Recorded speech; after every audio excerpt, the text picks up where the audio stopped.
Hey everyone, and welcome back to another PHATcast. Today we've got myself and Gaming98 or Gavin to talk about the recent Nintendo Direct, September 2023. We've had a few days to sit on the news that was announced, so I'm very excited to talk about what was revealed. Although there wasn't that much, let's be honest. Not that I guess much, we'll just... he says. There was like... I don't know. I mean, I'm looking at this list here of what was announced, and like always, there is actually quite a lot announced in a Direct, but you've got to take the good stuff. And I think in this Direct there was some good stuff, but it wasn't like the best Direct ever or anything. In fact, it feels very much to me like an end of console Direct. I don't know if you feel like that, Gavin. Yes and no. I still think they've got a few more tricks up their sleeve before they call it a day on the Switch. I still think we got another year or so of the Switch. They still got stuff to announce, I personally think. It's funny because we're still waiting for Metroid Prime 4, aren't we? I'm going to be honest. I don't think that's coming to the Switch now. I think that this will, if it was going to still be around, I think this was the time to say it. They could maybe have a few things in the back burner that they're wanting to announce next year. I think now that the rumours are going around about the Switch 2 dev kits is actually out there, and I think they're probably very close to actually announcing the system. I think the only thing I think they're going to work out now is how the actual final product's going to look, because if you look at dev kits for any console, they are not the actual console. That it's essentially just like the innards to get stuff working on it. So yeah, I don't know. I think that with the amount of remakes that was announced in this Direct, which I'm not against at all. I love the remakes, keep them coming. But with the amount of remakes that was announced in this Direct, and that's most of what we've got to look forward to for the rest of the Switch at the moment. I do think that this is just filling out the twilight year of the Switch, and I'll be very surprised if they don't announce the Switch 2 next year. I think the next year is the last main year we'll get of the Switch. If they might do like what they did with the 3DS, they might do a few weird like remakes that don't need doing, just to keep the console afloat. But I think overall, I do feel like this is a lesser Direct, just because the things. I don't know about you, Gavin, but for the last Direct, I was actually quite disappointed in. But that's because the last Directs, every Direct for the past 3 years has been absolutely brilliant. So I was sort of expecting this Direct to be lower because I didn't find the other Direct too impressive. So it hit my expectations. I thought it was going to be like a 4 or 5 out of 10, and that's exactly what I think it would be. Yeah, and then the last announcement came along, and suddenly it was totally worth it. Yes. Let's start with that. Well, we're just jumping straight into that, are we? Yeah, let's get the big one out of the way first. I just want to quickly say that this is... so Gavin was lucky enough to watch this at home. I really wish I did as well. I was at work, so I couldn't watch the Direct with you, but I had a friend with me who was looking up the announcements on his phone, and he was saying what was announced and that, and I was like, okay, some cool stuff, but nothing too, insane. And then he put his phone away, and I remember looking at you, the Direct channel we have on our Discord, and you were going like apeshit, and I was like, why are you going apeshit over like Trombone Champ? Like, what's happened?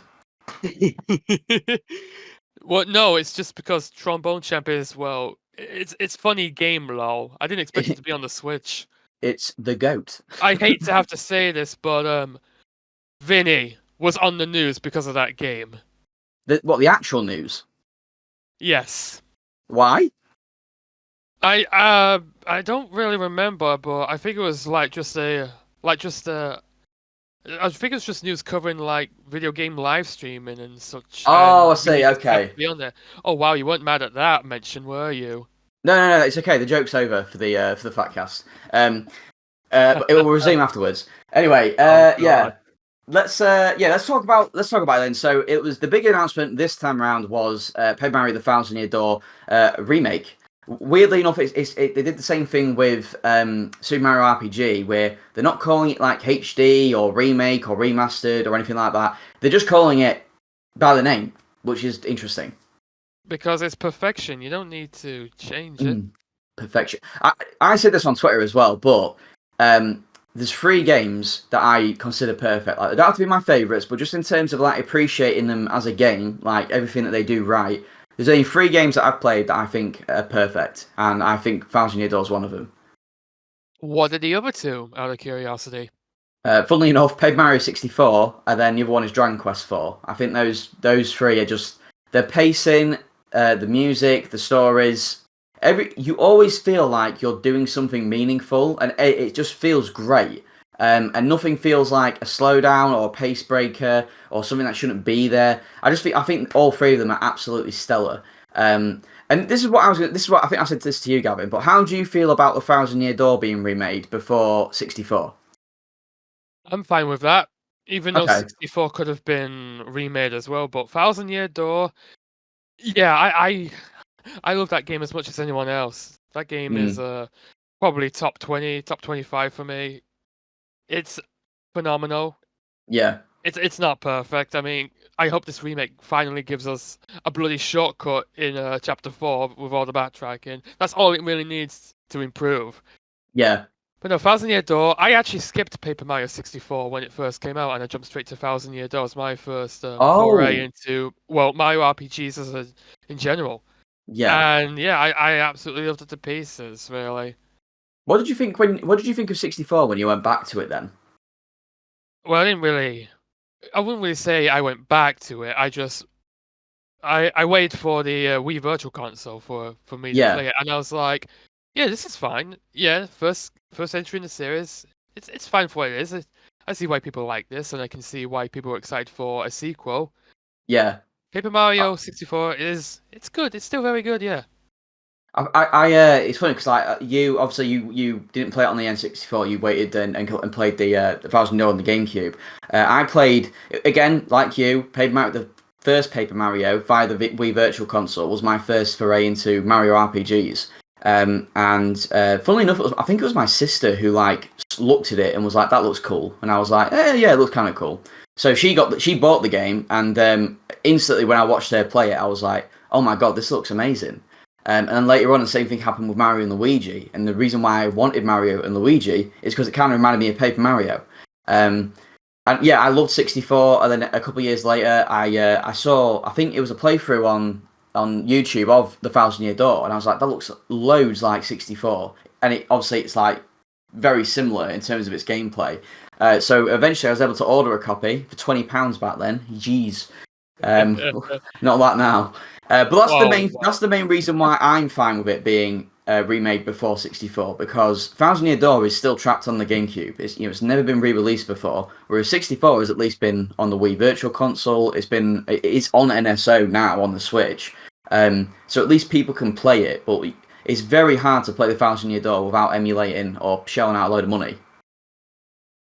Yeah, that's true. I hope a lot more GameCube games get that in the future, either a remake or a re-release, because the GameCube in recent years has definitely started to pick up a lot of steam within the retro gaming and collecting community. It's basically become like the new Sega Saturn, where it Yeah, was mostly ignored at the time of its release. It had a lot going against it, especially with the competition. But now people are looking back at it and saying, actually, you know what? That was awesome. I wish I picked it up back in the day.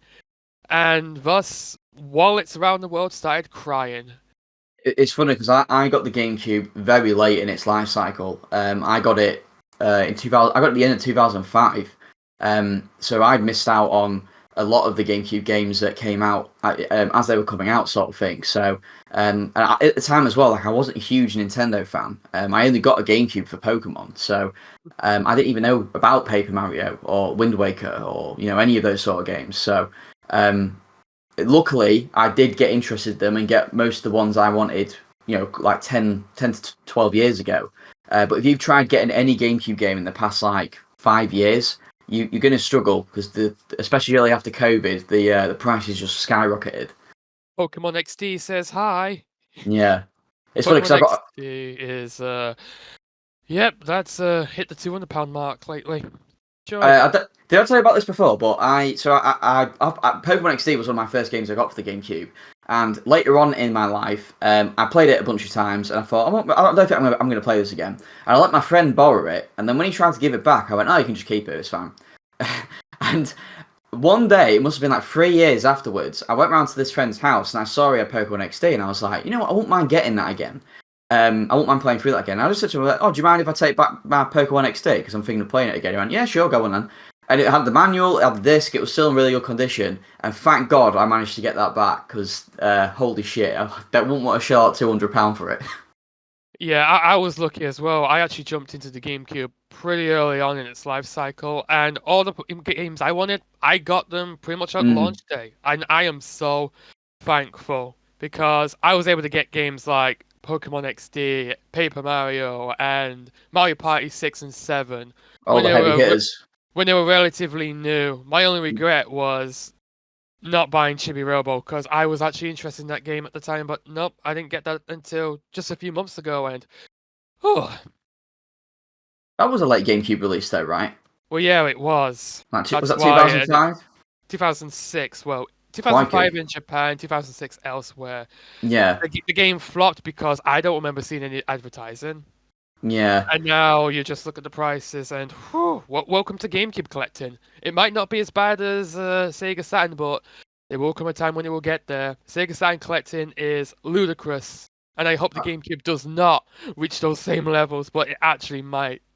It's funny, really, because I think the GameCube is like, not only is it fun to collect for, but it just has incredible games on it.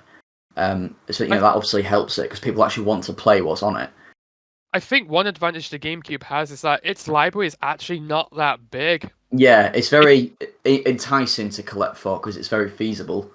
Yeah, if you actually look into it, only about 650 games were released across all regions, so it's actually quite small compared to most other consoles. Yeah.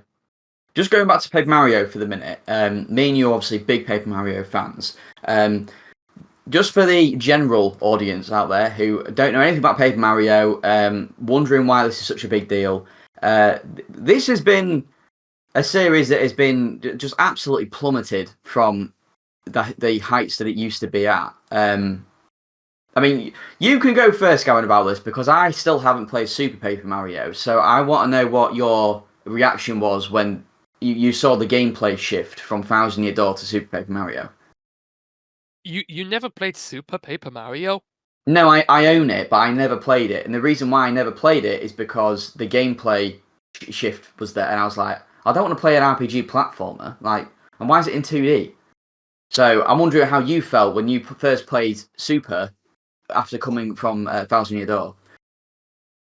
Well, my first introduction to Super Paper Mario was actually in Nintendo magazines at the time because they were Oh, covering nice. E3 2006 at the time, and Super Paper Mario was one of the games announced. Though back then it was still in development for the GameCube, and I was like, "Oh, hey, a new Paper Mario game. Sure looks different though," but I actually didn't mind the changing gameplay because I learned about the dimension shifting mechanic. I was like, oh, that's pretty cool. That's very inventive. Makes sense for Paper Mario. In fact, the 3D, the dimension shifting mechanic was thought up first, and then they decided to attach Paper Mario to it because they just felt like it made the most sense to attach it to that series in particular. That's kind of what they did for the series afterwards, though. Is they'd think up a reason to make a Paper Mario game, like some sort of gimmick or aesthetic choice, and then they'd make a Paper Mario game from that. And each one has not been as good as the first two games in the series. I think you really like Super though overall, don't you?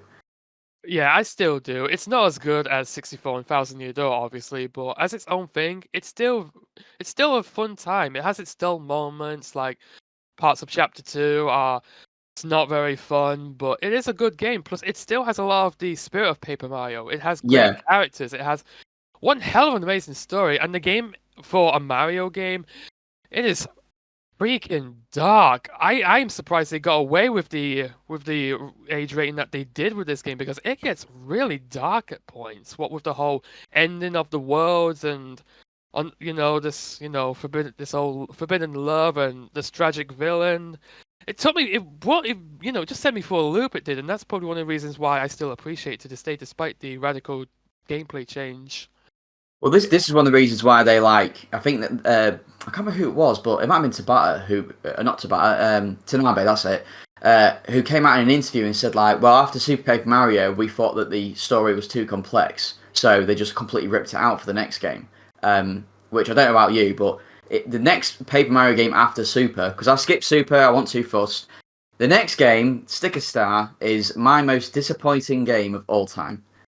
Yeah, in hindsight, it might be among my most disappointing games as well, and I know I'm not the only one. The visceral hatred that this game gets from Paper Mario fans, Chugga-Con, right? It's real, but it's justified because Yeah, Nintendo, they dropped the ball. Nintendo and Intelligent Systems just felt like they didn't know what the hell they were doing, which is tragic because you look at the earliest gameplay and screenshots for Sticker Star, it looked like it was going to be back to basics. You're going to have partners, you're going to have turn-based battles, and then everything just completely shifted gear, changed direction, and it was a very bad direction for so many reasons. I honestly think Sticker Star is just a straight up terribly designed game. it is. It's a And terribly designed game.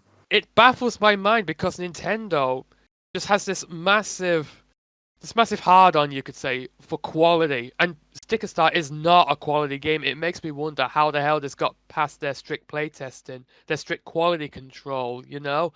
Wasn't that there an interview though where they played it and then Miyamoto said this isn't fun? Yeah, It was Miyamoto. like, but then they still released it anyway. I don't remember the full thing, but Miyamoto did see the early version of the game and said, this is just too much like Thousand Year Door, and I guess that must have like put a damper on things because Miyamoto is like, you have to respect what Mr. Miyamoto says, even if you don't like it, because he's seen as like this authority figure. He's like someone you have to really respect because of his importance in video games as a whole. Like his words are usually absolute. It's not so bad now because he has taken a step down, a step back Yeah, from. he's busy with other things, I think, in Nintendo. He's the creative fellow. He's like a Yeah, very high position within the company, but he's mostly hands-on with games these days. yeah. I think that was the biggest killer for me. Just going back to what you said about the early build, when you saw partners and like the chain chomp and like just a very stylized. It looked like, and yes, Miyamoto was right. It looked like Thousand Year Door. When he came out and suggested that it looked like it looks a bit too much like Thousand Year Door. I The thing is, it's never been explicitly said that Miyamoto said change it. He didn't say that. He just said like it looks a bit too much like Thousand Year Door. But like you said, Miyamoto doesn't have to tell you, but because he's got such a high rank, it's like if he says something or critiques it, the vibe around it is we must change it. And change it they did into a turn-based RPG that did not need to be a turn-based RPG. The battles in the game were actually completely pointless. All they did was actually hurt you because they drained your resources. The game was probably one of the most cryptic games I've ever played, especially from Nintendo, and just wasted your time so much. And I think I've said this before, but it's weird because this game is, in terms of game design, it's absolutely terrible. And that's something Nintendo's usually really good at. Aesthetically, though, it's actually a really good-looking game for the 3DS. And there was even points in it that I found all right. Like I've always said, I found the first two chapters not too bad. And I think Chapter 4 was actually pretty good. But Chapter 3 is awful. And then everything from Chapter 5 onwards is awful as well. And it did not salvage the game at all. And then we move on to Colour Splash, which I don't know. Did you play, Gavin? I did, and I did finish it. So about Color Splash, it is mostly the same as Sticker Star, but it actually does improve on a few of Sticker Star's more glaring flaws. It actually has character, for one thing, which was sort of missed. It is a funny game. I've It heard has the a lot writing's of pretty good. yeah, the writing is really good. It's a very humorous game, really. It had me laughing out loud at a few points. It was just that hilarious. But the battle system was still garbage. Instead of Yeah. stickers, you have cards, but they're basically the same as the stickers, in which you have a finite amount of attacks that you can use in battle. But arguably, Color Splash made the battle system worse because you have to fumble about on the gamepad, shuffling, just scrolling through your card stack, select the cards you want to use, on your turn. You gotta paint them, which, by the way, paint is consumable as well, because you also have to use it on the overworld to paint like uncolored spots. You color them in with your paint, and then you have to basically flick the cards from the gamepad onto the screen, and then you finally do your attacks. It's very cumbersome. It is cumbersome, but again, the game does try to improve on some of the more egregious parts of sticker style. Like, for example, you still need to use thing stickers, and you still need to use the right thing. They're thing cards now, but either way. You still have to use the same thing on the overworld and in boss fights, but this time there's actually a Toad NPC in the main town of the game that you can visit anytime you want, and he will give you a hint for what thing you need coming up next. It definitely means you still have to do a lot of backtracking, but this time you're not entirely directionless. Not only that, but when you find a thing that you can use, it instantly gets turned into a card right there and then. You don't need to go back to town to turn it into a sticker before you can use it. When you find the thing, it becomes usable immediately on the spot, which is at least a nice improvement. But overall, Color Splash is it's okay. It still has its problems, but at least it's still built on a very poor foundation, I think, which is the sticker style formula. I don't know about you, but when Color Splash got revealed, I think at the time Bill Trennan just come on this direct and was like, "Oh yeah, the next Paper Mario's here, by the way." And then the first thing I think that showed up was the fan coming over this hill, and I saw the fan, and I was like, "There he is, the death of Paper Mario." And it, again, like Color Splash, the trailer, I was like, I can't believe they've actually done the sticker style thing again. Like, I can't believe it. And yeah, it might be better. And that was we've said it before, Gavin, because we've heard it with Pokemon. My most hated thing about a new game in a series that needs a revamp is a step in the right direction. I hate that. I hate a step in the right direction. You're basically telling me then that they're sort of doing what you want, but not really. And that's exactly what Color Splash was, and it's exactly what Origami King was as well. Did you play Origami King?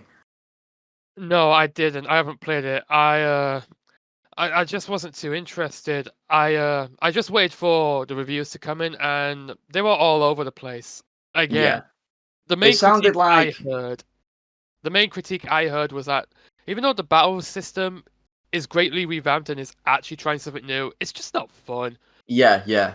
Also, I heard that everything around the battle system was great, like the story and some of the areas looked really fun to explore. But again, the battle system was shit. Not only that, but the game really hammers in the whole fact that it's paper. Yeah. Look at these boss fights you have to do. You have to fight a pair of scissors. You have to fight a pair of colored pencils and some sellotape. Isn't this just personality? Isn't this what you want in your Paper Mario? Is personality? Well, look at these bosses. They're dangerous to paper. No, that's not how you do it. This is the thing. I don't know about you, but it's really weird because since Sticker Star and this like fan like backlash for that for the way Paper Mario was gone, Nintendo was just like almost doubled down on it and been like, no, we're not talking about the first two. They're gone now. This is new Paper Mario now. And people, Paper Mario fans were even like dissing on the white outline that Paper Mario has in some of the modern games to show that he's paper. And we're like, no, we don't care that it's Paper Mario. We always like the fact that we love the aesthetic, but it was about the story and the characters and just what makes an RPG fun, but with a Mario flair. It doesn't need to be about paper. And like you were saying about Origami King, sure, like some of the areas look great to visit in that, and the game looks good. But when all the big bosses are like utensils and like papery, it don't even feel like how can you take it seriously? That's the thing. You can't take it seriously when the big enemy is like a big pencil case, and you're like, this is ridiculous. Subtlety. Honestly, Nintendo's stubbornness towards the whole thing, just not changing. That is what irked a lot of people. Yeah. It almost felt like an honor thing, which, they're a Japanese company, first and foremost, and, the Japanese are very, they take honor seriously, which, that might work for them, but it won't really fly with most of us, because it gives them a big head, basically. I think that the problem was though is that like they were like, okay, fair enough, the sticker style was like a failure, but we can make this work. We can make it work. And it's like, no, just foundationally, it's just the fact that you make your battles not fun and pointless is one of the biggest issues of the game, and they didn't fix that for Sticker Start, Color Splash, and Origami King. And this is why when Thousand Year Door was brought back, it was this big thing because for years in all these interviews, you know, when Mario and Luigi came out, they asked about Paper Mario. Why is it Paper Mario an RPG? And then they came out and said, well, Mario and Luigi is the Mario RPG. And it's like, why are you fighting so much to not just do a normal Paper Mario game? They did the same when they put Paper Mario in Mario and Luigi with Paper Jam. It felt like he's in an RPG now, shut up. And then they made Origami King or Color Splash, whichever one came later. And it was just sort of like, it was just like you actually are just telling us this isn't happening. So the fact that they've actually gone back and remade Thousand Year Door, which I'm not surprised about because a few years ago they said that if there's enough fan demand for it, then we will remake Thousand Year Door. The fact that they've gone back, remade it, and brought it out, I hope that if this sells super well, they'll think, oh wow, okay, let's just do another game but in this style. But I also think, in a way, I'm like, maybe they've just done this because they know it will sell well, but they won't change the direction of Paper Mario, and it'll still be this gimmicky mess. I really hope I'm wrong about that. I personally think they did this purely because of the massive backlash that they've been enduring for the past decade or so. And this is basically them finally backing down and realizing, okay, yeah, maybe we did make a mistake. The last couple of games we made, they weren't very well received. Did they sell well? I know Color Splash didn't, but did Origami King sell well? It did, yeah. It sold about 3-ish million copies. It did okay, Okay, but that's again, decent for an RPG. yeah, but again, it didn't sit well with most fans. But whatever. Anyway, the fact that they're finally going back to what people liked about Paper Mario, yeah, that's just them finally admitting defeat, I'd say, which is good because it's okay to be wrong. It's okay to get things wrong. Yeah, just absolutely. Just don't keep doing it again and again. Game Freak. Anyway, I'm not here to write about Pokemon. No, that's okay. There wasn't too much Pokemon stuff in this direct, but we'll get off to Paper Mario stuff. But this obviously is the big one. The last thing I want to say about it really is that I'm excited. I'm excited for this game. I'm glad Nintendo has finally gone. Yeah, we'll just give the people what they want. They know it's going to sell well. The game looks gorgeous. Like it takes everything that looks great about Origami King and like just makes it look how the Thousand Year Door should. You know, it takes away the white outline and all the different unsubtle papery aesthetic things. And just makes it look great. And they've added new animations for the characters. I actually didn't know that those animations weren't in the original game. You know, I didn't realize that when they looked shocked, they just had an exclamation mark above their head. So that's gonna add so much characters to the game. Also, the partner characters have back sprites now, which awesome! They're actually adding stuff, which is cool. And yeah, that's one of the reasons why I want them to remake 64 too. Yeah, I really love the presentation that they're going with for the Thousand Year Door remake. It looks amazing. It takes the great aesthetics of modern Paper Mario, but it also pays great respect to the classic Paper Mario. Like everything looks the same, just with the new art style, and I think it just gels well, especially with the characters. Like another criticism I have of modern Paper Mario. It's just how stiff the character animation is. Like Mario has that 3-frame walk cycle, but with the Thousand Year Door remake, it's back to how it used to be, where the actual parts of his body, like his feet, actually move. They independently move, and it looks great. Yeah. Now the characters, they have different layers to their body parts. That's actually how it was in the original Thousand Year Door. You just couldn't really see it very well because of the resolution of the GameCube. But here you can see it, and it actually just adds a nice little pop effect. Oh, it looks great. Thing. It does. And another thing I actually really want to compliment the visuals for is the lighting. I don't know. Oh yeah. I don't know who is working for Nintendo in the environmental design department, but they have been absolutely nailing the lighting effects in these Switch games. The Switch games, Nintendo's games on the Switch have just had amazing lighting more often than not, and Thousand Year Door remake is no exception. One notable example is is Hooktail's lair, and you see this just imposing dragon, and you just got the lighting with just beaming onto her, and it looks so good. she looks so menacing, and That's also that's the scene I was thinking of when you were talking about the lighting.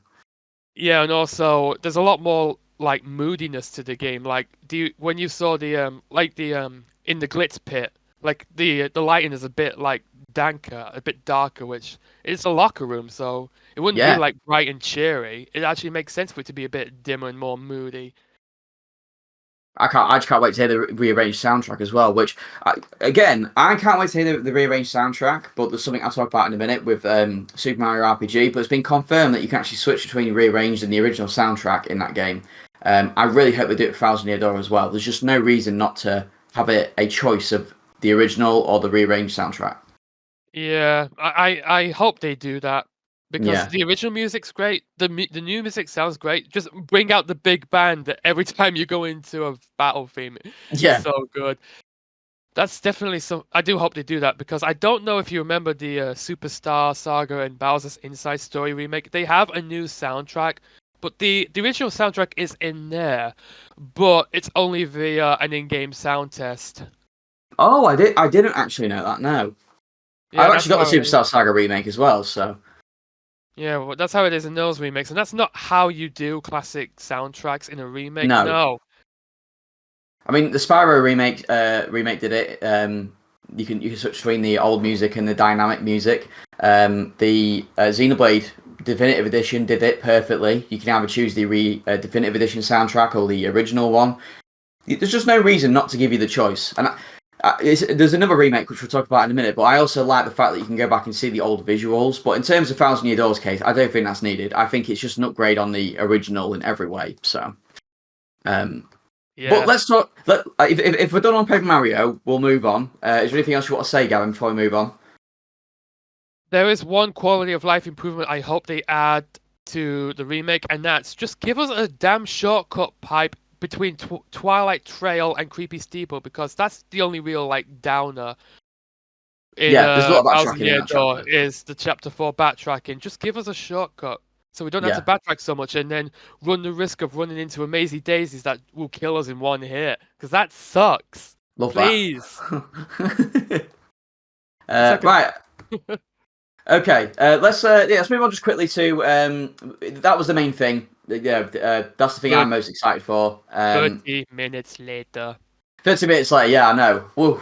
But yeah, that's how big this is for me and Gavin at least. Because Thousand Year Door, what an incredible game. But so the show kicked off with Splatoon 3's DLC Side Order. Is this something you'll be picking up, Gavin? I actually might, even though I kind of dropped out of Splatoon 3 early. I kind of Yeah. want to go back to Splatoon 3 since I swapped to a new internet service provider. It actually might be better off. I don't know, but Sino does look interesting because I know it's single player orientated. Plus it's more, it's it's like I don't know what it is. Is it like a it's like an origin story for how Pearl and Marina met, because I know that little robot thing is supposed to be Pearl. Speaking of which, though, Yeah. that robot reminded me of something. Did you ever see the movie Flubber? No. You didn't. Well, do you know the little robot that Robin Williams has as like his companion? Rebo, I think its name is.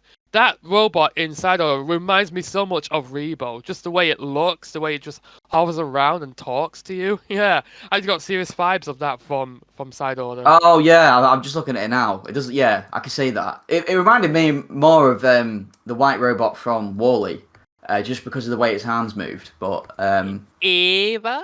that's the one. Wally.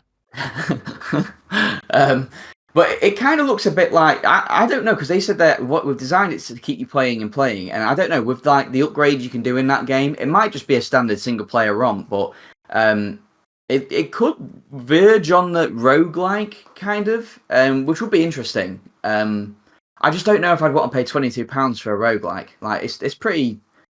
Mind you, I suppose that there was two waves of DLC, wasn't there, that you're getting for that, and this is the second wave. So, I'm not sure. I'm not sure if I'll pick it up, but I do want to return to Splatoon 3, so it might be an excuse to go back.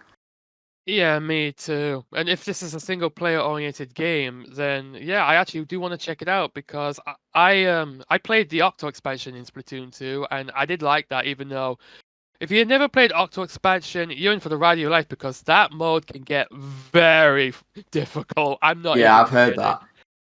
Like, it's frustrating, but it's also just, it can also be a lot of fun for the most part because it's just so Yeah. challenging. Sometimes it's lewd. Sometimes I think the challenge is unfair, but for the most part, I had fun with Octo Expansion. So hopefully this will be more along the lines of that because I do That's want to cool. give Splatoon 3 another chance. So I did love the single player in Splatoon 3. I thought it was great. So if they managed to like just sort of carry on that kind of vibe for the DLC, I think we'll be in good hands. So hmm next up was Mario versus Donkey Kong. This is a series that I've been honest, never really gelled with, but I think it's because I've only ever played the ones with the minis and where you take control of the minis. I've never played the original, and this is, as far as I know, a remake of the Game Boy Advance version. Um, is this something you've played, Gavin? Yeah, I did play the original when it first came out, and I can confirm that this remake is of this first GBA game. Which Okay, yeah, so are you familiar with Donkey Kong 94 as it's commonly referred to as? I love that game. Yeah, well, this is basically a follow-up to that. Mario controls a lot similarly to that. The gameplay is very similar. Pick up the key, take it to the door, move on to the next level, rinse and repeat. Then you get your boss fights with Donkey Kong. It's basically the same as that game. Oh, if that's the case, I might actually pick this up then because I think Donkey Kong '94 is a very underrated game on the Game Boy. I wouldn't say underrated. It's definitely quite beloved. It was like the launch title of sorts for the Super Game Boy peripheral for the Super Ah, I Nintendo. see. It was like the flagship game for that when it came out because it showed off the extra use of color and even like using the Super Nintendo to generate some sound effects because if you played the game through a Super Game Boy, Pauline's cries of help would actually be a digitized voice sample saying help, help. Is it like help me? No, it's just Bada like bada bada bada. no, it's more like it's just like this slightly compressed help, help. Okay then, that sounds pretty interesting. Are you going to pick up the remake? I actually might because I still think the first Mario vs Donkey Kong game holds out on its own because Yeah, after that came out, what did they do? They looked at the mini Marios and they were like, "This is marketable. We should make yeah, we should make every other Mario vs Donkey Kong game based on them. Mario's just a secondary character." And that's pretty much what the series was like going forward. It was more like Lemons, and then they tried a bunch of things with like Tipping Stars and Minis on the Moon. There's so many of these games, it's hard yeah. to keep track of. My God. I think I played Minis on the Move. Was that the one that was released for the DSiWare? No, that was Minis March again. The Ah, that was it. Yeah. Minis on the Move was on the 3DS, and then Tipping Stars was actually on both 3DS and Wii U. Those two games actually got proper physical releases in Japan. They got them Actually, in Europe as well, right? no. You could buy it physically, but it was just a download code. It was just like an empty box Ah, with the download code. But in Japan, they actually got the games on physical media, which is actually Japan are pretty just cool.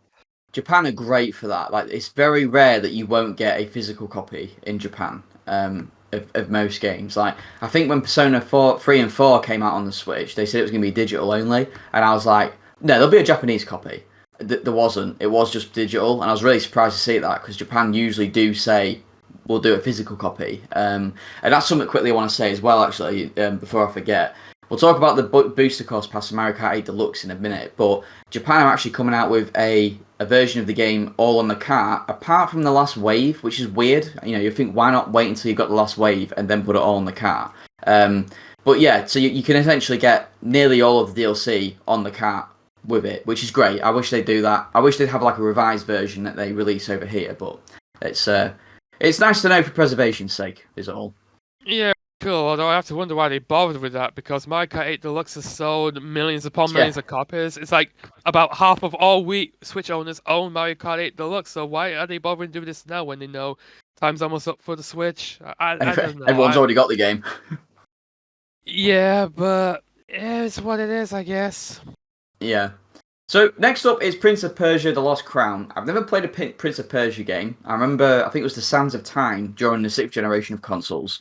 That was a pretty popular game, and I think it was the inspiration for Assassin's Creed, if I remember right. Um, I never played it though. It looked like a bit like a Tomb Raider game. Was interested. I just never got around to playing it. This new The Lost Crown game is a 2.5D game in the series, because I think the first game, Prince of Persia game, was a 2D game. I don't know if I will pick it up. At first, I thought it looked really generic, but then actually looking at the trailer, it did look pretty good. I think if it's a Metroidvania, I might give it a go. There's a lot of games that I need to catch up from this year, so I don't really know. I'm assuming you're not too interested in this release, Gavin. No, never was, never, probably will be. I've never really played any Prince of Persia games. Yeah, I think they're by Ubisoft, I think, as well. So you always have to you always have to look at it and think, all right, what's the catch? Yeah, what is the catch? Damn it, Yeah. Ubisoft. You used to be cool. They did. I could say that for a lot of the game companies, like AAA developers. Yeah, Konami. Konami legit used to be amazing. Now, not really. Yeah. It's funny you say that, actually, because the next two games we got is Horizon Chase 2, that released on the day of the Direct. Not something I'm too interested in. And then this one, Super Crazy Rhythm Castle, it says was announced with music from iconic Konami games, which is, I mean, pretty cool, actually, for a rhythm game. Rocket Knight music, please, Konami. I don't know why you keep forgetting that series exists.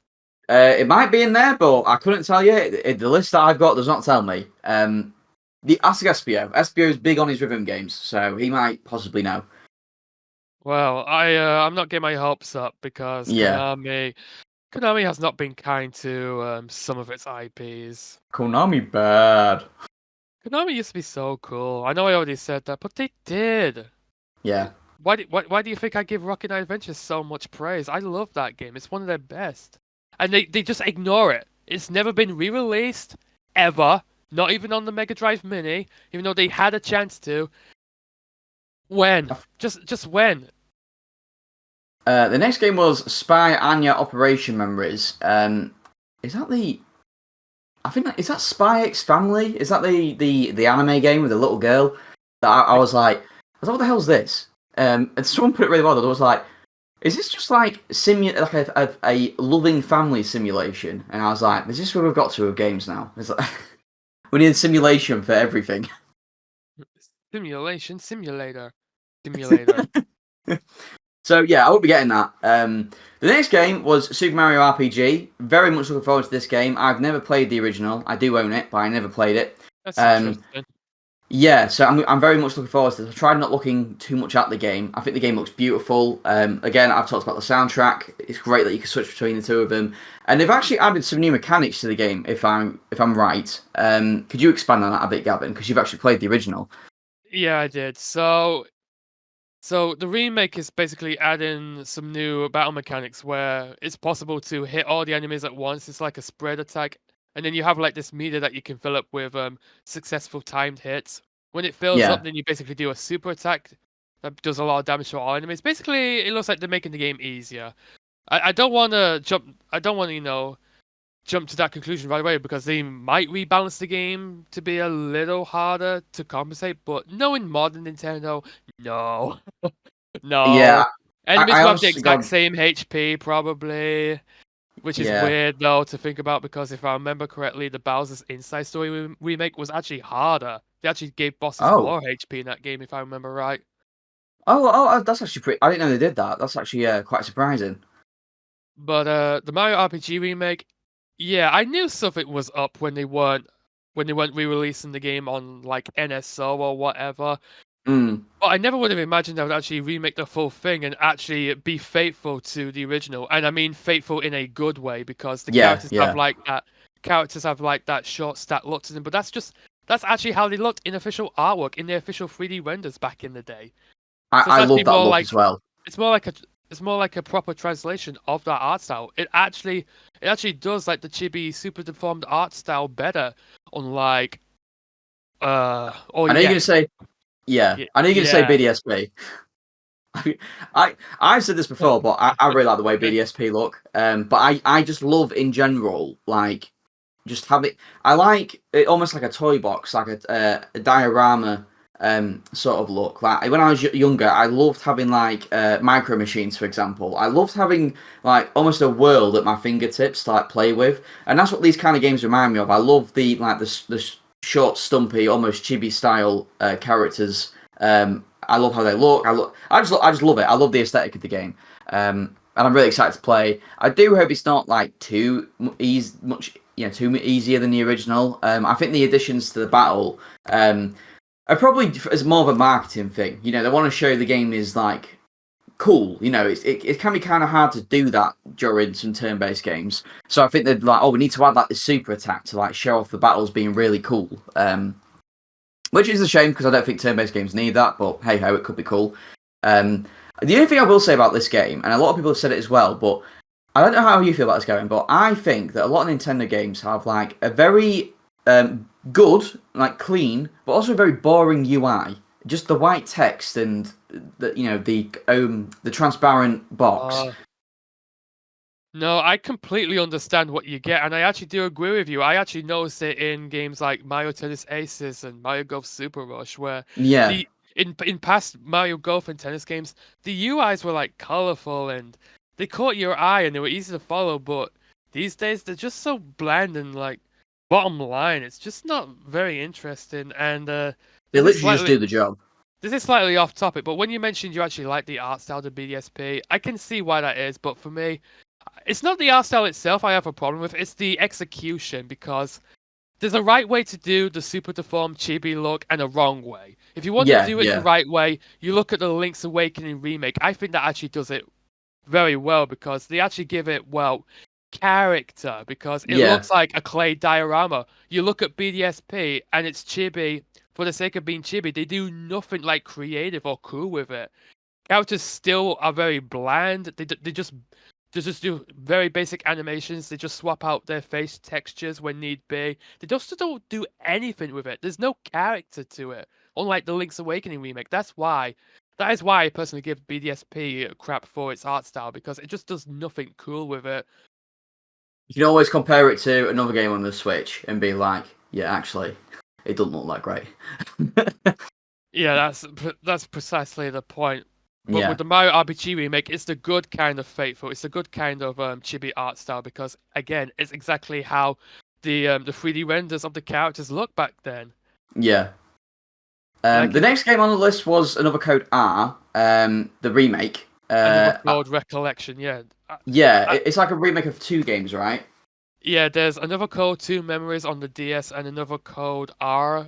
I forgot the subtitle, but that was on the Wii, and they're basically getting remade in one collection for the Switch, which of all the games to remake, why this? That definitely caught me by surprise, because it just seems to have been lost to time, these games, especially the second one, because that wasn't released in North America, so this remake is the first time it's getting released in North America. Not only that, but I really want to know who's developing this remake, because the original developer's gone out of business. Yeah. How long ago did they go out of business? Do we know? Well, the games were developed by Sync. That's spelled with a C. They made the Another Code games. They also made Hotel Dusk and its sequel. And they also made its sequel, Last Window: The Secret of Cape West. When Last Window came out, not long after, they shut down and never heard from again. So I'm really curious to know who's making the remake. If I had to guess, I think it might be Grezzo, because Grezzo hasn't really done anything since the Link's Awakening remake, as far as I can remember. So yeah, I personally think they are working on something for the Switch. But Grezzo and the Way Forward are like the remake companies at the moment. I'm also guessing Way Forward actually as well. Well, I know Way Forward is doing another game, so I don't know if another game in this direct. So I don't know if they're tackling the Another Code, but they could do. I would say they've just done the Advance Wars, but they must have finished Advance Wars like 2 years ago at this point. So. Well, yeah, they did. The game was ready to go back in 2021, but it got delayed. Yeah. Multiple times, and then it finally came out. So pretty much they had free time on their hands because they were already done with that game. It just got delayed. The release got delayed. The next game is the Peach game. Princess Peach Showtime is its official name. What did you play the original Princess Peach, Super Princess Peach on the DS, Gavin? Yeah, I did. Okay, what did you think of it? It's good for what it is. I know there was a bit of controversy because of the vibe system, since Peach changes her emotions. Like she can get really upset and like cry fountains as like an attack into water things, or she could get so angry that it burns enemies and obstacles in her path. But come on, that's enough. Why are you getting upset over that? It's I agree. I think that I actually was a bit like, oh no, when she turned into Sword Fighter Peach, and I was like, oh no, it's the badass Peach. She's back. and Hey, but Peach has I don't proven. Peach I has don't proven. yeah.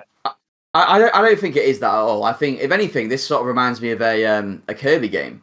You know, different abilities, but I think the game is themed really well. You know, it's like a play or something, isn't it? Yeah, it's a stage play, and Yeah, they really run with it too, because Peach has different costumes that she can equip with all these different abilities. Like yeah. she has the detective outfit so she can search for clues. She has the pirate outfit, was it?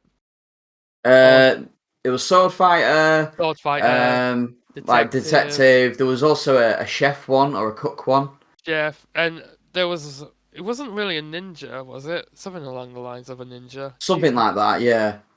Yeah. Well, But either way, yeah. I actually think the game looks really good. I'm actually quite interested to play it. yeah, it's not something that I will pick up, but it's nice to know that the game is probably going to be quite good. I think someone said this game's going to looks like it's going to be really easy, and I think there's a lot of Nintendo games that are easy, but as long as it's actually fun, that's like the main point. So Well, to be um, fair, Super Princess Peach was also a relatively easy game through and throughout. I don't mind yeah, if the game is easy as long as it's fun and its yeah, mechanics are enjoyable. That's what's important at the end of the day. And this game looks like it just has that classic Nintendo charm and polish to it. It's definitely an interesting take. That's for sure. yeah. For me, Peach has always been a character that I've never. To be fair, like, it's the same with Luigi really as well, but like I've never been really interested in Luigi's Mansion, for example. Like I love Luigi as a character. I think he's great. I love most Mario characters, but it's almost like I don't really care too much about playing a game that stars just them. So I'm not too fussed about just playing a game where you play as Peach. I'm not fussed about a game where you just play as Luigi. WarioWare is a bit different because you're not really playing as Wario. You sort of just it's its own sort of thing. But yeah, I don't know. I've never really been that interested in spin-offs to the Mario series in that kind of way. But at least it looks good. Yeah, it does. It Yeah, doesn't. It looks like it will. I do think. I do have. Well, I do have decent high hopes for it. I think it'll be yeah, alright. I think it'll be good, pretty good. Also, it's yeah, good too that we're still getting original Switch games at this yeah. time. That's true. It was one of the only like original games in the direct really from Nintendo. But we'll move on. Saga Emerald Beyond is the next game. I'm going to be honest. I don't know much about the Saga games, but I swear to God that like in every Nintendo Direct, it feels like they announce a new one. I don't. Do you feel like that as well? Yeah, it's like that one series that you don't care about, but it still shows up anyway. It's So I guess always there. there's an audience for it. There's an audience Yeah. for everything, I suppose. I know there was like this old Saga collection, and then there was a new Saga game, and then there was another Saga remake. I lose track. I don't know if this is a remake or a new game or what have you. So, but the game after that is a game I'm actually really interested in. It was my biggest, like my favorite reveal apart from Thousand Year Door, and that is the Tomb Raider 1 to 3 remasters. I'm a huge PS1 fan. I played a bit of Tomb Raider 2 and 3 with my next door neighbor when I was younger. She had 2 and 3, and even the first one actually. It kind of really scared me. The Tomb Raider game I've played most of my life though is Tomb Raider 4: The Last Revelation. So, and that was on PS1. So I am really gutted that's not coming to the Switch because the remaster itself I think it's perfect. It's not a remake. It's essentially layering new models and updated textures over the old game. And I love it. I love the way it looks. I also love the fact that you can toggle from the original polygonal graphics to the remastered visuals at any time. This is something I experienced during the Halo Master Chief Collection, where you can just press a button and it changes back to the old art style of the game. I think that's incredible. And if you're going to do a game that's faithful like that, I think that should be always included because it preserves the original game as well. So I'm very interested to play those games. And some people who might come from the modern Tomb Raider setting might be surprised because those games, I know you probably like this either, Gavin, but they are tank controls the game. Yeah, I do know that. Yeah, it's actually a pretty funny story actually about that. So it was actually, there was like this. Okay, do you remember this PS1 game called Rascal? Well, I you do. probably. Yeah, did you know what that game was going to be? I might have heard of it once, but you might have to remind me. All right, so do you know Traveler's Tales, specifically their programmer John Burton? He was working on Rascal, and the game was actually going to be more akin to Super Mario 64 in how you controlled it, but Yeah. But then Psygnosis, I think it was, the publisher, they saw Tomb Raider, they saw that it was successful with its tank controls, and they just assumed that it was successful because of the tank controls. So they forced Traveler's Tales to basically alter Rascal to use tank controls, and it single-handedly destroyed the game and made it one of the worst games on the PlayStation. Just without one change, and it didn't have time to rework the game with the new controls in mind, and it utterly ruined the game. It's really funny because in hindsight, you think, how could anyone think that tank controls were the future of 3D gaming? How? Well, just think back to what it was like back then. 3D gaming was still brand new at the time. The foundations had only just been set, and people were still open to experimentation. Yeah, but that's the thing, like, because it wasn't settled yet, and it was sort of like still up for debate. But the reason why it was up for the debate is because you do have games that did work well with tank controls, and for as frustrating as they can be, I do think Tomb Raider was one of those games. It's very deliberate, with tank controls. It doesn't really feel like you're controlling a character. It feels like you're almost guiding them in a way. So it does feel weird, but the games are designed around it. The only thing that I do sort of hope is in the game is a rewind feature because there is so many leaps of faith in these older Tomb Raider games that you could die from a misplaced jump or somewhere that you think you might have to jump, but you don't really know. So you have to just experiment a bit. But in the old games, you died, and then you get sent back if you didn't save it. You get sent back to your old save file. So I'm hoping they update it in that way to make it a bit more friendlier for newcomers and, being honest, just people who don't want to waste their time.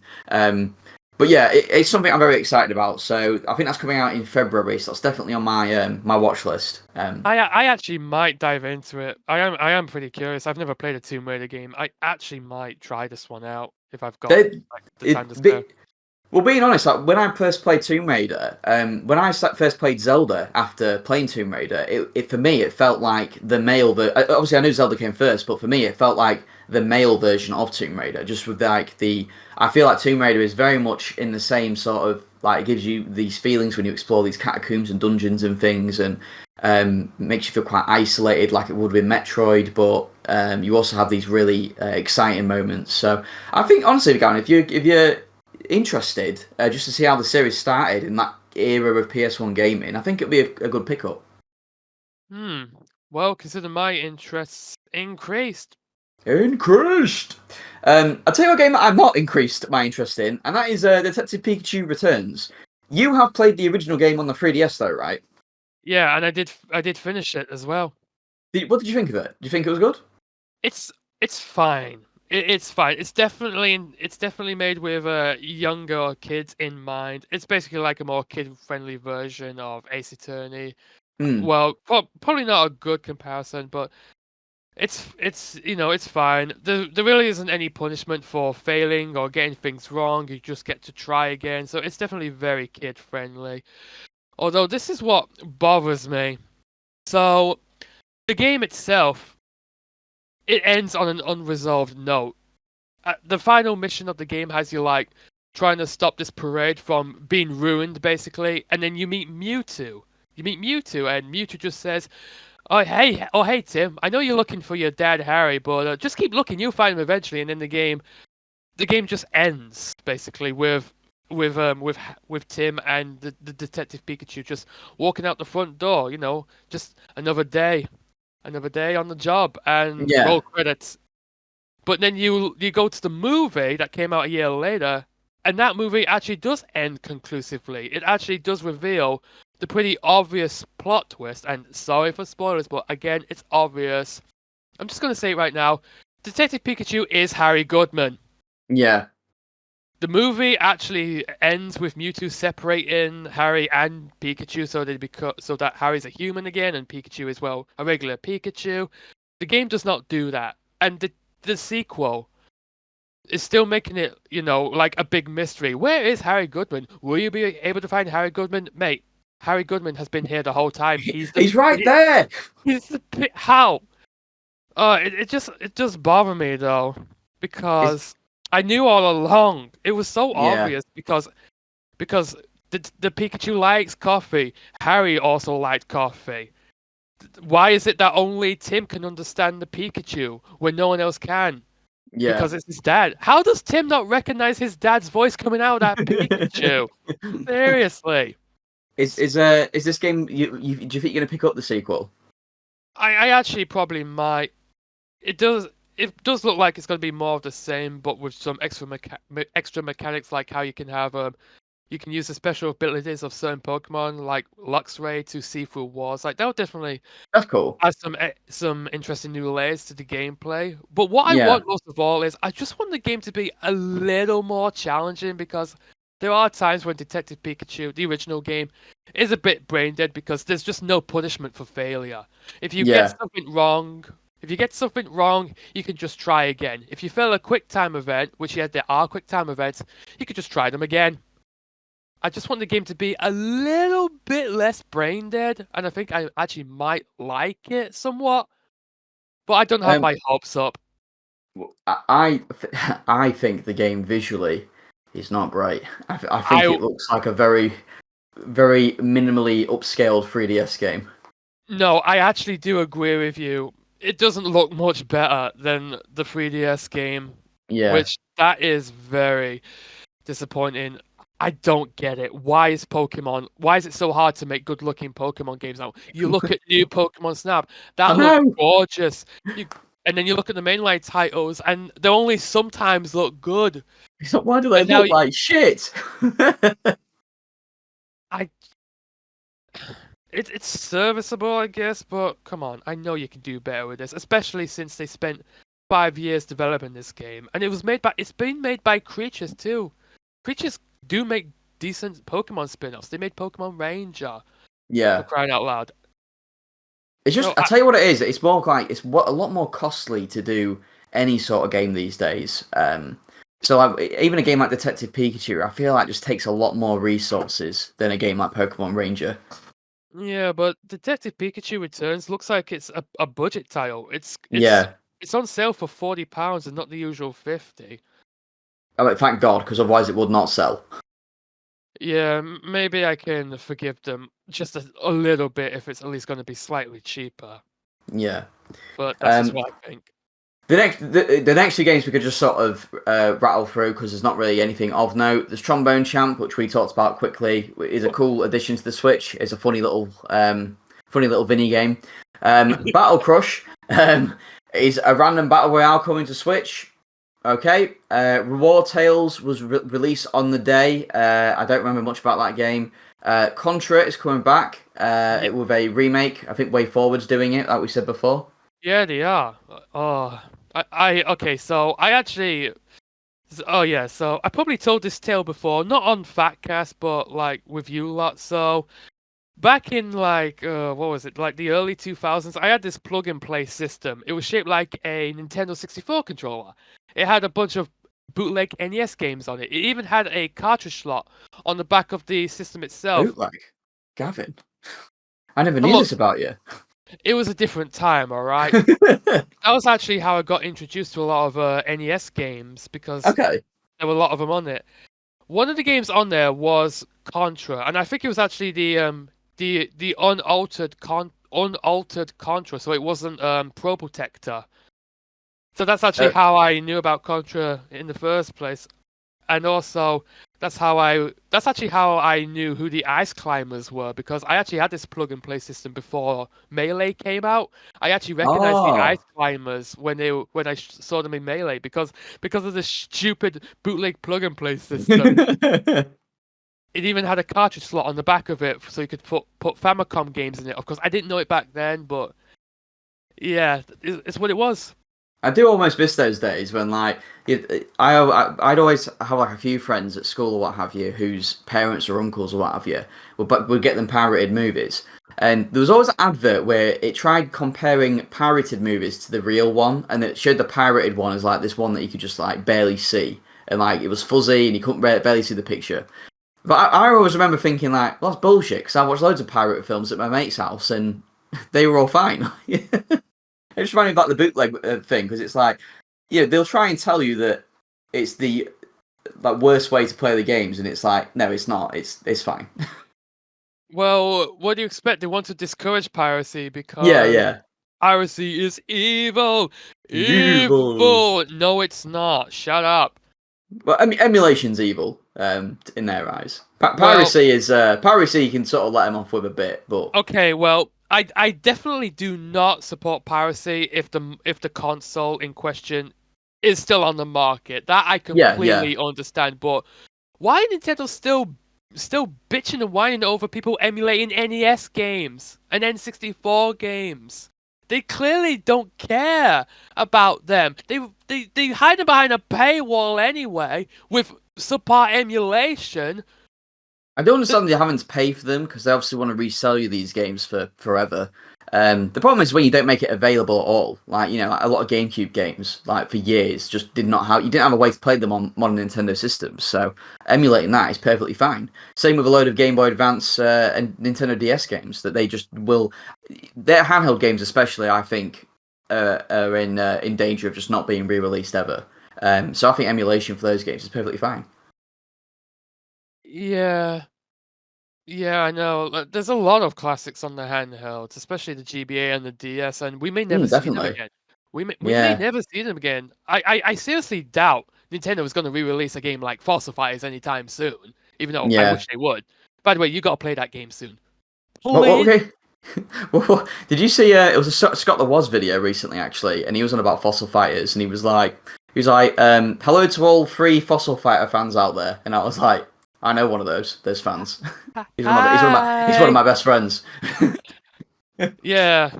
Oh, what's that? You want us to bring back Fossil Fighters? Okay, here's a re-release of Fossil Fighters Frontier. Please enjoy. Please No. understand. Is that the What? bad one? Yeah, it is. Oh, Even okay. though I think it's okay. I think it's Yeah, fine, but it doesn't hold a candle to the previous two. But that's unrelated. yeah. Well, we'll skip over Unicorn Overlord, which I hear a lot of people saying looks kind of good. It didn't really jump out to me at all, but it's something. Luigi's Mansion 2, I just quick before we get into this, I just want to quickly say that I've seen a lot of complaints about the amount of Mario games being announced in this direct in the last one. I don't know about you, Gavin, but for me, Mario just seemed to go really quiet for a long time. So I don't mind this Mario love at all. We went through the days of the Wii U and 3DS where the Mario was too much. It was so much Mario. I was sick of that red capped fuck. Um, but Whoa. now, I'm all for the Mario stuff. I feel like the only Mario stuff we've had on the Switch, apart from Odyssey, is like really subpar sports spin-offs. Apart from that Super Mario Party, and Mario Party Superstars, which I thought was really good. So I'm all for the Mario RPG love, especially. Yeah, I'm just glad we're not seeing New Super Mario Brothers again.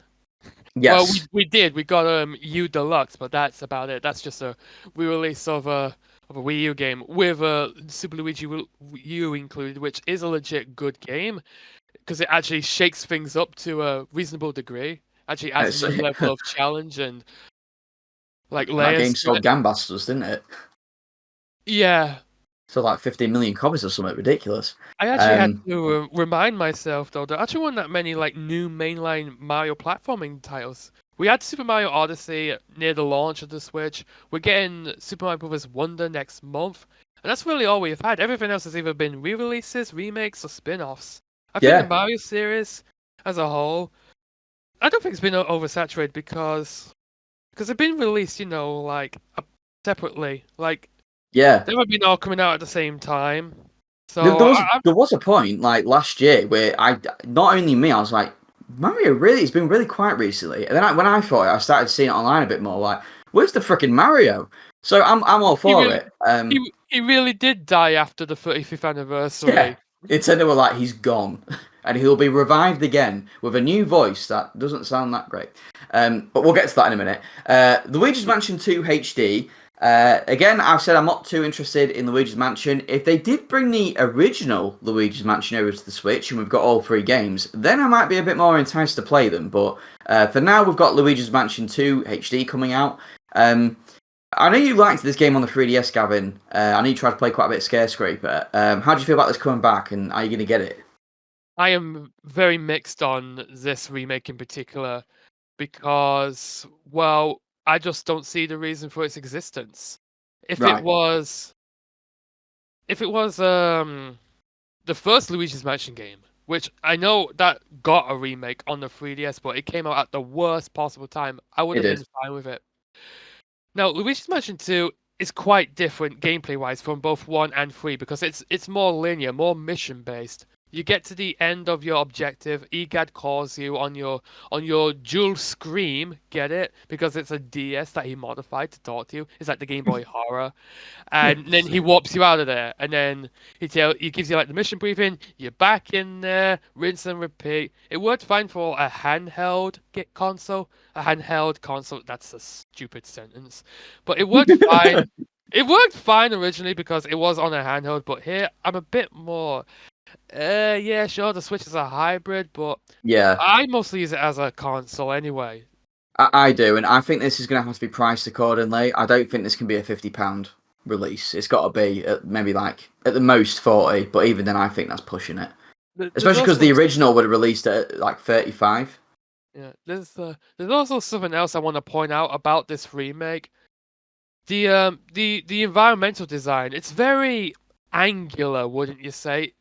Mm, I know that's how it looked on the 3DS, but it didn't look as bad on the 3DS because of the small screen, the lower resolution. I thought it was fine, but seeing it blown up to HD, it kind of looks off to me. I don't know about you or anyone else. I'm not as familiar with the game, so I probably couldn't comment on it. To me, I was like, I don't think it looks as good as Luigi's Mansion 3, but it doesn't look bad.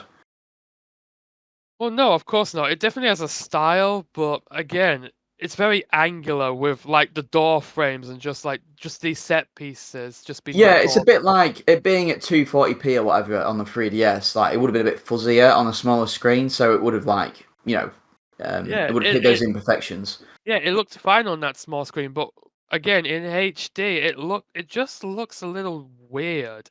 Yeah, I'm at least glad Scarescraper's back because the multiplayer in Luigi's Mansion 2 and 3, I think they are very good, very fun. It is refreshing to have a cooperative multiplayer game that you can play online with strangers for a change. It's just refreshing. yeah. I do And want to quickly also talk about the. Oh, sorry, carry on. the fact that each floor is randomly generated as well means it's never the same. And you actually do have to cooperate too Ooh, roguelike. because you can get caught in traps and you can't get out of these traps without another player's help. There's also, in the case of like Luigi's Mansion 3, you actually sometimes come across this room where you all need to gather up together to press down on these switches in order to open the door. And it's most of the time, or I think all the time, it's mandatory to complete the level. So you have to Yeah. cooperate. So if you get a bad teammate, yeah, that sucks. But again, when you get a good team and you can actually get stuff done together, even though you're complete strangers, it just feels so good.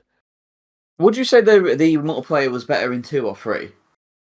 They're very similar, but I think 3 is more refined, so I prefer 3's overall. But again, both games, multiplayer, they are a very, very good time. Yeah. Next up was not a game, but just a sort of announcement. This Nintendo Gallery, which I don't think Nintendo's ever like come out and talked about via a direct before.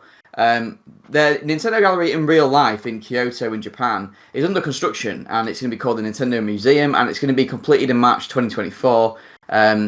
This is exciting for me because I'm actually going to Japan next year. I went earlier this year, but I'm going again next year. And by the time I go, which will be later in the year, hopefully it'll be open. So it'll be amazing to actually visit that. So I'll be keeping my eye on what's going on with that, definitely. Yeah, I was actually going to ask you about that because it just seemed like too good to pass up, didn't it? Especially Oh with yeah, the timing of you going to Japan again next year, saying it was going to be like around October. So yeah, by then it will be open, surely. And I it'll know be that'd be awesome. something you'd want to go to. God, Yeah, you're and showing me. the Maybe the one day, fact, maybe one day. yeah, I mean, it's something to look forward to. I know that if it's near Kyoto, that makes it even better because Kyoto was my favorite place that we went to in Japan this year. So yeah, definitely something to look forward to. The next up was the Amiibo announcements. So we've got a Zelda and Ganondorf from Tears of the Kingdom. We've got Noah and Mio, which I'll be picking up, and we've got Sora as well, which it will finally be the end of the Smash Amiibo, right? Oh, finally! Yeah, after like Oh, 10 years. till the next Smash Brothers game. Wait, you're right. Oh my God. Oh, I Yeah. feel old. Next year marks the 10th year anniversary of Amiibo. Oh God. And Look, look. we should all watch the original Amiibo announcement advert because that was something. Whew. Oh God, the first year of Amiibo was pure torture. Low stock everywhere, frequent waves. The waves were like too large in quantity. Yeah. It was hell. So at least with Ultimate, they were more spread out and there weren't as many. They were like a maximum of 3 per wave. It was funny though because I think I agree with some other people, and it's kind of like game collecting as well in a way. But the fun part about collecting Amiibo in the beginning was the fact that your Marths and your villagers was so hard to get. Like it was so easy to get like Mario and Pikachu, like because they were everywhere. But getting the more niche characters was hard. So when you found one, it felt great. It felt great to get it because it was hard to get. But then once the Amiibo popularity started dying down and you could get them really easily. It became a bit less fun to do. Well, yeah. I'm definitely massive into Amiibo, of course, Oh yeah, especially back then. I actually made it my mission to get every Smash character, and I did that, which means Sora is the only one I'm missing. So it'd be good to finally, have everyone here, so to speak, until I the didn't next go Smash that game. crazy. I didn't go that crazy with Amiibo, but I actually don't think they'll do Amiibo for the next Smash game. I think that's done now. Mm, If they do, it'll be a very limited characters, I reckon. No, I don't think so. If there's gonna be new playable characters, they will have Amiibo because this is the only merchandise that Smash Bros. Is basically allowed to have. Sakurai himself confirmed this in one of his videos. I guess so. I don't know though because this has taken 10 years for all these characters to come out. I just don't think they commit to that again. I think it's more like just the how they released them because you look back to when Smash 4 came out, there were amiibo releases so often, and again, just quantity. There was just too many amiibo coming out like in such a short period of time. Now it became overwhelming. It hurt the wallet even more, So they just spread them out more. They Mm, had these waves be smaller, and I actually prefer that. Plus, there just weren't as many characters to release because they already had everyone from Smash 4. They just had to make amiibo of the characters that weren't in Smash 4. So the returning veterans, the newcomers, that's all they had to do. I'm but just I just yeah, think it took a little too long this time because when it came to the DLC fires, they were spread out a bit too much. We had to wait nearly an entire year between Byleth and Min Min. yeah. I think as well, like if you look into it, like Amiibo are they still sell out. Like It, the Pyro Mythra amiibo, they sold out very quickly. The even the Metroid Dread amiibo, they sold out quickly. I actually still need to pre-order the Noah and Mio ones, so I hope they haven't gone yet. You need to hurry up because I don't trust them to stick around anymore. That's Yeah, why I'm always so paranoid when new amiibo come out because it's like, oh, here comes the rush to try to get them. That's why I'm always like, asking Tom to send me links to the yeah. pre-order Tom's great for that. pages. Yeah, he Did is he? because You was at work, right, for when they put up the Xenoblade 3 Collector's Edition again? yeah, and it was a Yeah, busy day too. It was a busy day too, and I just couldn't look at my phone because we just had. I think it's because of the flight cancellations because of like the technical issues that were going on not too long ago. So we had a ton of departures and it was a very it's busy very day. busy. Yeah, it's really unlucky. But you never know that they might put up a, if they do sell out, it might be in a year's time. Oh yeah, by the way, we've got Noah Mio back in, so uh, I'll be disappointed if I don't get them, but I'll find a way. It's fine. The next announcement was F-Zero. This is a biggie, kinda. It, what do you mean, kinda? No, you are underestimating this one. I It think. does look good. It looks very fun. I think because it's one of those where, and I looked at the trailer as well, and it was like one of those things where it's like, oh my god, it's a new F-Zero. It zooms into it shows you the SNES version, the way it all started. It zooms into the Blue Falcon. You're like, oh my god, here we go. It's going to zoom out and it's going to be the new F-Zero game. And it wasn't. It was F-Zero 99, which looks great, but I think it was such a blue ball announcement. I don't think so. For one thing, this leaked before it was actually Yes, announced. So I did hear about the leak as well, which might have actually helped temper some expectations.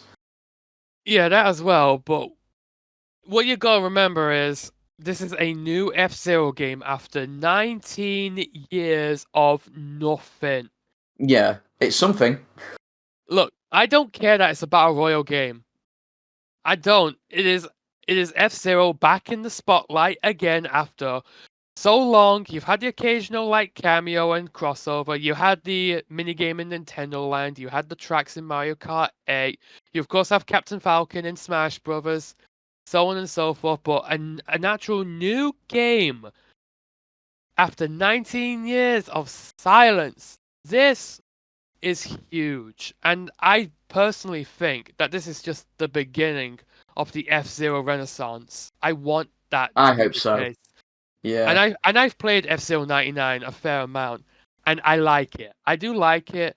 It's not as hectic as the trailer makes it look out to be. If anything, you only have to look out for yourself, not what your rivals are doing. Right? yeah, You don't actually crash into each other as much as you think you do. It's more about just survival, really. You just need to focus on your survival. If you can and it's finish, about fuel management as well. yeah, that as well. If you can rank highly, then more power to you. But at the end of the day, you just don't want to crash out. You want to at Yeah, least finish the race and not rank out. And uh, yeah. it just feels, honestly, a battle royale game with F-Zero. It's honestly not that bad of an idea because back in F-Zero X, that's the N64 one, there was a game mode called Death Race. It was a single it was just a single straightforward track. It was like just one circle, just one straight, and you just had to KO all 29 other racers as fast as you could. So technically, this kind of thing has already been done before, in a sense. It's just like a modern format of it. Yeah, and you don't really KOing opponents in F-Zero 99 is actually really difficult because the spin attack, you can't spam it. There's cooldown when you use it. And it actually doesn't do that much damage. If anything, it's just again all about just you yourself surviving. Mm. Because if you're low on health and you start blinking, other players will notice that and it actually might try to take you out because if you take out another player, if you KO them, it refills your power gauge, which means more boosting, means you can actually probably survive more. So it's really more about watching your own back rather than trying to like overtake all your opponents. So It it's does look actually pretty fun. efficient. It is fun. I do like how you can like customize your car as well. Well, yeah, you can, but it's all unlockable stuff. But it's stuff that you Yeah. unlock gradually as you play more and more. I think But my big that's thing just about it with it being like how big of a release it is, and if it's going to kickstart F-Zero again. I just don't like the fact that it's a game that is eventually going to go away. Like Mario Bros. 35 went away. Pac-Man 99, that's getting shut down soon. Tetris 99 is very popular, so that'll stay up as long as people are playing it. But it's just a game that, it's a brand new game for F-Zero, but it kind of is, because it's not a game that's going to be around forever. Like, once enough people move on to the next system, where F-Zero 99 probably isn't going to be a thing, as soon as that gets shut down, you're not going to be able to play it again. So it's almost like it never existed anyway. That is a hard truth, yeah, but I think it is a necessary evil if the series is to flourish. This is really just because, let me put this into perspective for you, because you definitely seem to be more of an a guy out on the outside looking in on the F-Zero franchise situation. Oh, definitely, yeah. I've only played GX, and I did really like it, but it's not been a series that I've been dying to get back into. Well, yeah, GX when it first came out, it was a big deal because it was Nintendo and Sega collaborating for the first time. It was like, whoa, that's crazy. And the game ended up, and the game was, it was getting a lot of praise at the time because it played well, it looked fantastic. It still looks great to this day, actually. Like, it has held up very well, both graphically and gameplay-wise. The music's great too. The game is hard as hell. I cannot stress that enough, but it's also incredibly rewarding and satisfying to conquer. So F-Zero GX, it sold well enough. It has a lot of fans. It got a lot of praise at the time. So it got an arcade version as well, right? Yeah, it did. F-Zero AX. You can even take your GameCube memory card with your GX save file on. That's ace. I love that. Yeah. But anyway, it really looked like things were only gonna go up for F-Zero at the time, and then things got weird because just months after GX came out, Nintendo put out another F-Zero game on the GBA called F-Zero GP Legend. It actually takes place in a completely different continuity. Captain Falcon isn't even the main character. He's a main character, but he's not the main character. It's just some new guy called Rick Wheeler who was actually cryogenically frozen, and then he was thawed out during the era of F-Zero, along with Star Fox Command story shit going on. Yeah, it is an alternate continuity, and to this day, I still don't know what Nintendo were trying to do with GP Legend, because they also released a tie-in anime with the same characters and setting. You don't know about the F-Zero anime? I have seen clips of it, but I never knew where it came from. Well, of course you do, because of the Falcon Punch clip, which is actually from the final episode of that show. So the anime, it was a full 50-ish episodes long in Japan. Crikey. And it even got dubbed into English by 4Kids. Uh-oh. The dub is censored. No, it's not just that. It didn't last long, because only about the first 15 episodes was actually dubbed into English before it was cancelled.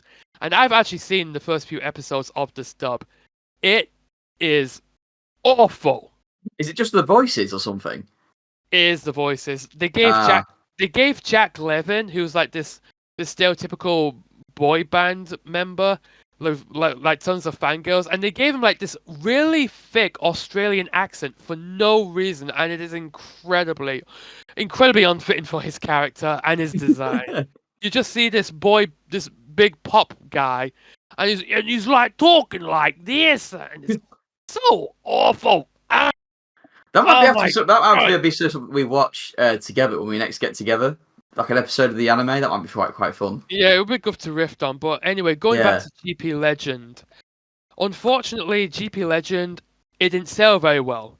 And the anime didn't fare much better. It was a ratings flop, even though it was able to complete its first season. Mm. And then, as if things couldn't get any worse, 1 year later, F-Zero Climax came out. Once again, on the GBA. It released only in Japan. It was set in the same continuity as GP Legend. It sold abysmally. Mm. It only sold about 5,000 copies in its first week on Jesus. sale. That is bad. What year was that? 2004. It was the very last F-Zero game released. It was the very last F-Zero game released until now. Wait, That's what why was it hurts. Maximum Velocity? That was just its own thing. It was a launch title for the GBA. It's more in line with the original Super Nintendo game. Yeah. I didn't know if Maximum Velocity came last or GP Legend did. So no, that's interesting. No, it was Climax. Climax sold very poorly. Even though, it looked like Nintendo wanted to do something with this new continuity, what with GP Legend and the anime, and then this follow-up game called Climax. It even had a track editor in it. It looked like they really tried this time, but it just didn't work out. The anime failed. If it did get localized, that's a pretty telling sign. Yeah, GP Legend failed. The anime failed. Climax. It didn't exactly climax. It completely bombed, and now it is a very rare game. Go figure. Yeah.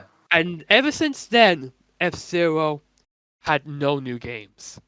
They only had like cameos, like you were saying before. So I do get that having something all its own is a big deal, especially for the series. Yeah, like I said, I do think F-Zero 99 is just the beginning of what is hopefully going to be a return for F-Zero, because it just needs to happen now. I can see why they revived the franchise in this way, because it has been such a long time. They just want to play it safe at first to like ease people back into it, and then they're gonna try to hit it hard again with something like a GX remake. What they need to do is they need to make a brand new F-Zero game, but have it at launch for the new system. They had Mario Kart at launch for the Switch, and it was great. And we all know how like some games can sell really well at the start of a system, and then later on, in the Switch, not the Switch, but like a system's life cycle, you'll be like, how did that sell so well? Like, you look at Mario and Rabbids Kingdom Battle, you're like, Jesus Christ, that sold fucking loads. It's like, yeah, because it was released right at the start of the Switch's life cycle, when people just wanted games to play on the Switch, and the fact that it gets discounted like every 2 weeks, but, that's beside the point. But yeah, we'll move on from F-Zero. The next 2 games were League of Legends games that actually look like... I'm not a League of Legends fan or anything, I don't think either of us are. Nope. But the fact that they're expanding into different genres and trying to really focus games around certain characters is a very smart move on their part. And it's something that can bring more people into the game. So fair play to them. WarioWare Move It. I don't think I've talked about this because it was revealed in the previous direct, but I'm super excited for this game. It does feel very strange because we only had Let's Get It Together like a couple of years ago. I can't believe it's been 2 years since that game came out. But yeah, I'm all for WarioWare, and Smooth Moves is one of my favourite games in the series, and Move It looks like it's going to be like that. My only criticism of Let's Get It Together really was the fact that the multiplayer, it didn't seem like there was too many modes for people to do, and when there wasn't enough modes that took advantage of just the micro games. There was always something else going on. Whereas this game looks like it's going to be like straight up micro game mayhem. And I'm really looking forward to playing it with you and Tom in particular, Gavin. Yeah, I do know. I do know I might have sounded a little harsh during the June direct when it was announced, because I was like, really, another Wario game already? Yeah. I'm not saying I don't like it. I like WarioWare, and I think Move It will be a good time. But again, like you said, Get It Together only came out 2 years ago, and we're already getting another Wario game. It just feels like a throwaway release, to be honest, because we just had another WarioWare game. We know we're approaching the end of the Switch's life. There's other things that they can do, like Rhythm Heaven. This is the same development team, and they're choosing to make another WarioWare game instead of making a Rhythm Heaven game for the Switch. I just think they missed the mark here. So they could have done they could have brought back another series or put some juice into another series instead of one that they've already made shine on the Switch. Yeah. Also, I want to point out the new trailer that we saw. It gave us a taste of the new Wario voice, and it is not Charles Martinet at all. It is very off-putting. I don't know if I like it. Well, it's funny because when you guys talked about it, you were like, "Yeah, it doesn't sound like Charles Martinet. It sounds off." It doesn't Like even... you were saying like it does. I don't know how to feel about it, and I was thinking like, what the hell? What does it sound like? Like, is it going to be like a Steve Irwin impression? Like, I was thinking, what the fuck is it going to sound like? And then I listened to it, and I was like, okay, it's not like completely out of character, but yeah, it's definitely not Charles Martinet, and it kills you because it is like it's not him. It's definitely sticks out like a sore thumb. At least with Super Mario Bros. Wonder, the new voice actor is trying to impersonate the Mario voice. Which then Yeah, again, doing the Mario voice, it's not hard at all. No, it's not hard at all. But with Wario, especially it because like sounds so different. It's a lot like gruffer. yeah, and the thing is with Mario is that like in the Mario games like Super Mario Bros. Wonder, you're not really saying full sentences. You're just doing like yip yap yahoos and what have you, and wowie zowies now, I guess. Wowie zowie! I'm Yeah, an but elephant now. but, Hello, but, hello, furries. but with WarioWare, they actually do speak full sentences. Like in Let's Get It Together, he does say full sentences. So hearing the full voice as not Martinet, it does sound weird. But it's just going to be something we get used to. And quickly, the last thing I want to say on Move It is I love the fact that there's that little game, little micro game where you have to use the Joy-Con's IR camera, and I was just like, that is the most that it's ever gotten use out of in the Switch's life. And it's just really funny because it's like we're like 6 years into it. Yeah, they remembered. Oh yeah, one of the Joy-Cons has an AR camera. We should try Yeah, to use that some more. I saw it used in 1-2 Switch and then almost never again. it's until now. I do believe the brain training game used it a few years Oh, ago, cool. and Yeah, yeah. I know that trombone game is going to use it. It's probably going to Oh, yeah. control like shit though. That's But part of what the do I charm though know? in that game. Yeah, the game is meant to be like incredibly awkward. Yeah. Like it's part, it's one of those games where it's supposed to be like janky because that's just probably like absurdity and just the fun. Yeah.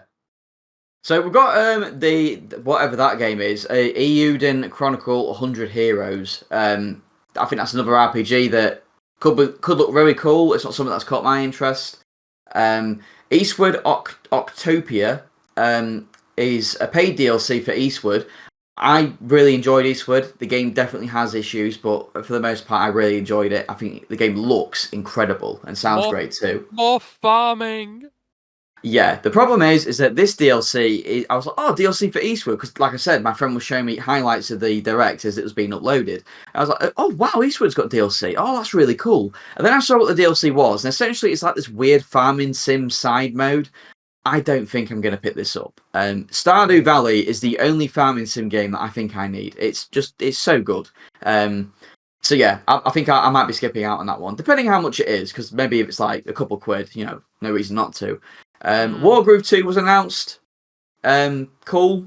I've actually really enjoyed the Advance Wars remake. So if I really have the itch to play an Advance Wars like game, I might pick it up, but I don't think I will. Dave the Diver. Okay, cool. And then we get to the final wave of the Mario Kart 8 Deluxe Booster Course Pass. We've only seen Daisy Circuit, but we did see quite a few new characters. Gavin, tell me what your opinion is on these new characters. Daisy Circuit's a good choice, I think. Yes, I'm just praying that DK Mountain comes back. You come on, give us Wario Coliseum. Yeah, Wario Coliseum. Yeah, we need Wario Coliseum as well. That'd be really great with anti-grav. Yeah, but in terms of the characters, 3 of them are great. I love Diddy Kong coming back. I'm interested to see what you have to say about Funky Kong, and Pauline's great. Peachette though, oh my god, what?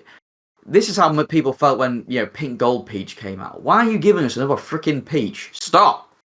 I'm just a bit confused though because the current like state of the game, it only has two question marks on the character select screen. So there's only room for 2 more characters, but we're getting 4 new ones.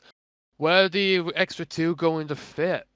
I do think it's possible that Peachette might be, because it is Toadette, isn't it? So I think that it could be, kind of like when you select a Yoshi and it comes up with all different colours. When you select Toadette, it might come up with Peachette as like another skin, I guess.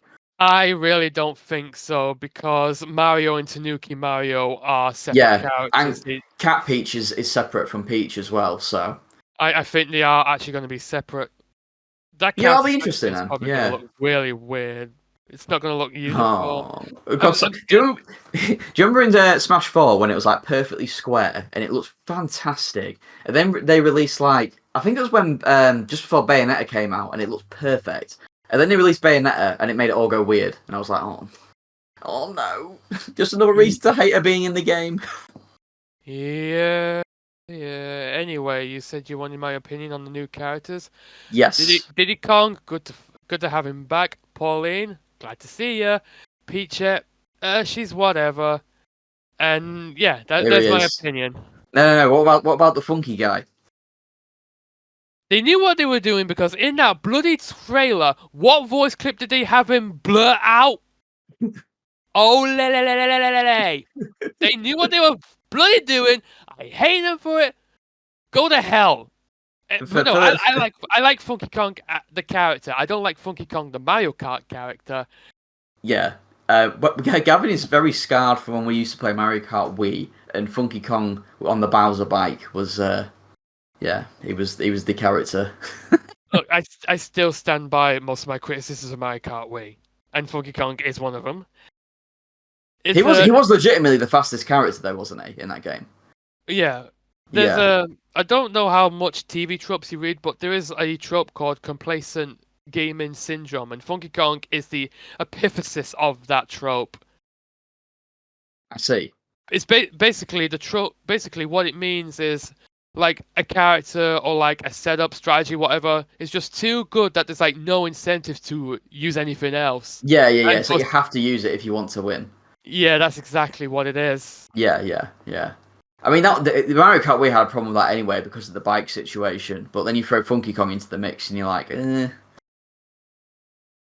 Yeah, So, that's exactly how it is. And but I don't think it'll be that way in this game. It could be, but I don't think it will be. Complacent gaming syndrome. That's the one. Yeah. Anyway, yeah. Okay, Just don't so think I said it right on that before. I guess we'll see. I'm still very much looking forward to the next wave of Mario Kart DLC, and the only thing I hope they add at the end is I really hope it's going to be stupid, and maybe not many people will do it, but I really hope they had the option to have just 96 courses and you can play through all of them, because that's something I really want us all to do. All of us on BSS and our other friends in other Discord servers. I hope we can all get together and just do a massive Mario Kart session of all the old and new courses. That'd be great. Good luck organising that. Yeah, we'll see. You'll see. And what better to end off on? Amogus. Amogus, a new map. Gavin, you bought Amogus. Do you regret your purchase? How you just instantly still call it Amogus? And got the fungus if you want. Fungus. Because I know you waited for the physical release of Amogus. Do you regret buying it, or are you still like, yeah, no, I'm glad I got it? Well, one day I might be able to play it. Look, despite all the the shit posts and the memes and the oh my god, it's everywhere, just shut up about it. I think the game is legit fun. Looks legit fun to play. Yeah, I just like its game, the look of its gameplay, and I bought it in case maybe us and the guys on the other server would get to play it one day. That day has not come yet. Yeah, it's sort of like, especially in our circle, it's like it's kind of like the fad's over. But I do think if like we all, if one of us is like, should we play Mogus this Saturday?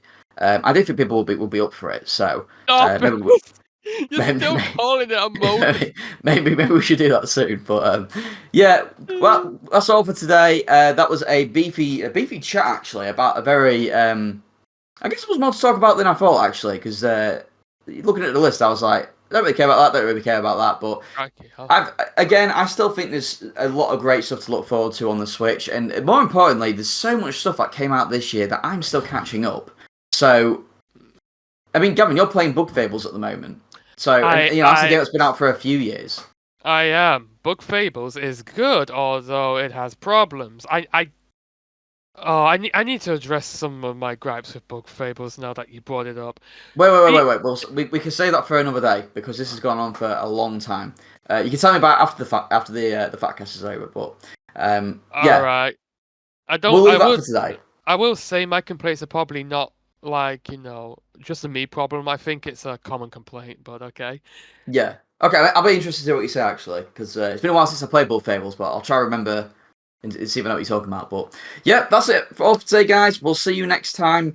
Goodbye. Kiss, kiss. Arrivederci.